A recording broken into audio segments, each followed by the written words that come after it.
Պատրաստում ենք այսօր մարինացված բադ, բաստուրմաչոներ ջան։ Մենք ունենք այստեղ բադի միս ունենք ամբողջական։ Համեմունքներից ունենք 100 գրամ աղ, 5 գրամ սխտոր, 5 գրամ սև բիբար, 5 գրամ գրիլ մաուս, 5 գրամ քիմիոն, 5 գրամ կծու բիբար, 5 գրամ շաքարավազ։ Եվ ունենք այստեղ ներկանյութ 2 գրամ ջրով բացել ենք արդեն։ 1 լիտր ջուր ունենք այստեղ եւ 1 լիտր լցնել ենք ընթացքում։ Լցրեցինք ներկանյութը։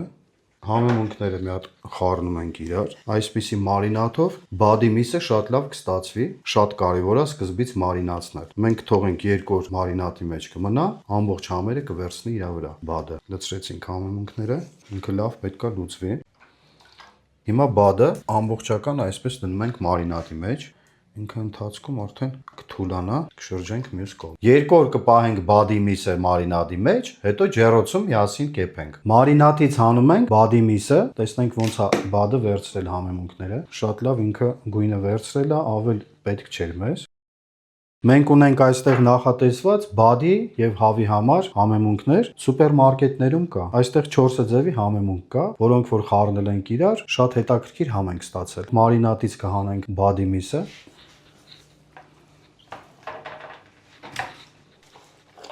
Հիմա խառնում ենք համեմունքները։ Շատ լավ է։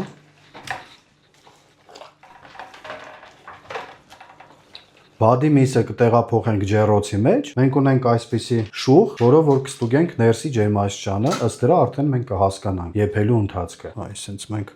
արդեն կմցնենք, ոսկորից կգցենք եւ վերջ։ Կախենք, հեսա կեփենք։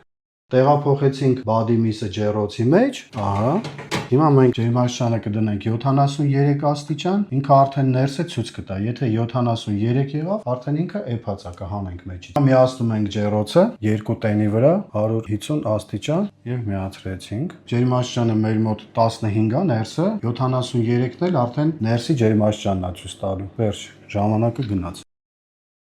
Ջեռոցից հանեցինք բադի միսը, հիմա միասին կկտրենք։ Ահա տեսքը, մենք չենք ուզեցել շատ կարմրի, գույները մեզ հենց այս գույներն էր պետք, որ վառ կարմիր չլինի, շատ լավ էփել է։ Հիմա մենք կկտրենք այս մասից, շատ տաք է։ Շատ լավ եղել է մեջը, հələ գույնը։